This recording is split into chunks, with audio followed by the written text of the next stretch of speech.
Alors poursuivons un peu sur l'actu de Unity, vu que apparemment certaines marques vont payer moins cher au kilowattheure que ce qui a été annoncé à 79 centimes d'euros. Donc c'est Automobile Propre qui nous détaille un peu ça. Annoncé ce jeudi 16 janvier, la nouvelle tarification du réseau Unity a provoqué l'ire de nombreux internautes qui n'ont pas manqué de dénoncer le tarif abusif pratiqué par l'opérateur. Jusqu'ici limité à 8 euros par session de charge, celui-ci passera un tarif au kilowattheure à compter du 31 janvier 2020 avec un prix annoncé à 79 centimes d'euros le kilowattheure. Ça équivaut à un plein à 47 euros pour 60 kWh de livret et 79 euros pour 100 kWh. Donc en gros, une Model S long range, il faudrait payer 79 euros pour faire le plein, quoi. C'est hallucinant, hallucinant. Un tarif tend à rapprocher l'électrique des carburants conventionnels, du moins pour les longs trajets. La bonne nouvelle, c'est que toutes les marques n'auront pas à payer le tarif plein. Celles ayant financé le déploiement du réseau auront droit à des tarifs préférentiels, ce qui paraît plutôt logique. Chez Audi, les clients pourront aussi ainsi bénéficier d'un tarif à 33 centimes d'euros par kilowattheure, mais à condition de souscrire au badge du constructeur, facturé 17,25 € par mois. Ah oui, alors faut être vraiment sûr de recharger souvent, quoi. Idem chez Porsche qui propose le même tarif au kilowattheure mais avec un abonnement annuel à 179 euros. Alors ça fait combien par mois ça? Du coup c'est moins cher que chez Audi, vu que c'est par an. Euh, Tac. Ah oui, ça fait moins de 15 euros par mois. Alors c'est extraordinaire. Chez Porsche, qui est une marque haut de gamme, bien plus qu'Audi, c'est moins cher la recharge, quoi. Mais ça rime à rien, franchement. Pour les gros rouleurs, le prix du plein devient ainsi plus raisonnable. Qu'il s'agisse de la Taycan ou du e-tron, le tarif pour une charge tombe à moins de 30 euros. Ce qui reste quand même beaucoup, hein. Pour les autres constructeurs, la communication est floue et nos recherches s'apparentent à une véritable session de spéologie. Comme nous n'avons pas pu recouper toutes les informations, les tarifs listés ci-dessous sont donc à prendre au conditionnel.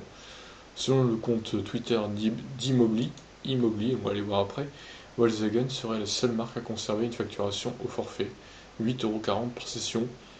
Alors est-ce qu'il y aura quand même un abonnement du coup? Ça me paraît étonnant. Je pense que ça serait trop beau, hein, 8,40 € par session, il faudra un abonnement, hein, je pense en plus. Tandis que BMW et Daimler bénéficieraient d'un tarif respectif de 30 centimes et 29 centimes d'euros le kilowattheure. Bon, c'est plus cher que chez Tesla, mais c'est moins scandaleux que 79 centimes d'euros du coup. Si on imagine qu'un abonnement viendra s'y greffer, nous n'avons pas d'informations quant au montant pratiqué et sommes en train de contacter les constructeurs pour tenter d'y voir plus clair. Ayant rejoint le réseau il y a quelques mois, les marques coréennes Hyundai et Kia devraient elles aussi bénéficier de tarifs réduits, mais à des conditions peut-être moins favorables que les constructeurs d'origine du consortium. Et oui, et n'oubliez pas Ford aussi, hein, qui a rejoint le consortium récemment. Donc, ouais, Hyundai, Kia et Ford qui devraient bénéficier de tarifs un peu moins élevés que ce putain de 79 centimes d'euros par kilowattheure. Bon, on va aller sur le compte Twitter là en question. Et effectivement, oui, ça reprend ce qu'a dit Automobile Propre du coup. Bon, voilà. Que dire à part que ça reste des tarifs énormes. Surtout pour les autres marques là, c'est vraiment une honte honnêtement. Alors tous ceux qui ont commandé une i208 qui peut censé être rechargée à 100 kW maximum, même si je doute un peu que ce soit le cas, à mon avis ça sera un peu moins, bah, ces gens-là comptaient sur le réseau Unity justement. Et ils comptaient s'y recharger pour partir loin, faire des gros trajets, mais là, avec un tarif comme ça, au final, la batterie de la i208 c'est quoi? C'est 46 kWh utile, donc 46 par 0,79, ça donne combien le plein? Bah, c'est 36 balles le plein d'une i208 pour faire à peine 300 km, on va dire à 250 sur autoroute, voire 230. À un moment donné, je veux bien, mais là, non, quoi. Enfin, c'est pas possible. C'est pas possible du tout, quoi. À un moment donné, je sais, franchement, il y avait beaucoup de commentaires hein, sur ma vidéo, là, je vais vous montrer, parce que là, il y a pas mal de commentaires, hein. Frédéric qui nous dit l'électricité plus chère que le pétrole, malgré une taxation plus faible. Oui, il a raison.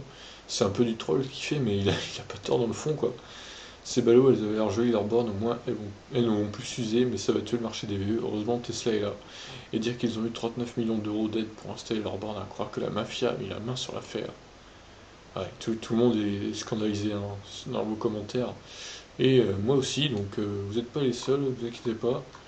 C'est vraiment incroyable quoi. C'est vraiment juste incroyable ces prix. C'est juste prohibitif, il n'y a pas d'autre mot quoi. Alors même si moi j'ai un Hyundai et du coup peut-être que j'aurai des réducs, ça sera peut-être pas 79 centimes, mais à mon avis ça sera pas non plus 30 centimes, vu que Hyundai a rejoint le consortium plus tard, ce sera peut-être autour de 45 ou 50 centimes. C'est déjà trop, je suis désolé, c'est déjà beaucoup trop. Donc j'imagine même pas ceux qui seront à 79 centimes d'euros le kilowattheure quoi. Voilà, bon, on est dans une impasse. J'ai l'impression que 2020 devait être l'explosion des véhicules électriques, mais au final, avec une annonce pareille, ça risque de freiner certains qui voulaient passer aux véhicules électriques. Ou alors, ça va inciter les gens à passer chez Tesla du coup, plutôt que chez les voitures françaises ou coréennes. Donc, ouais, moi je trouve ça assez étonnant. Stratégie très très étonnante de la part de Unity. Voilà, bah écoutez, s'ils veulent rentabiliser leur borne, c'est pas en faisant ça qu'ils vont y arriver, parce que plus personne va vouloir recharger chez eux. Donc je pense qu'ils font une grosse erreur là. Sur ce, voilà ce qu'on pouvait dire pour l'instant. Mais à mon avis, on aura l'occasion d'en reparler encore hein, de cette affaire Unity qui risque de faire couler pas mal d'encre. Sur ce, je vous laisse réagir. Ciao.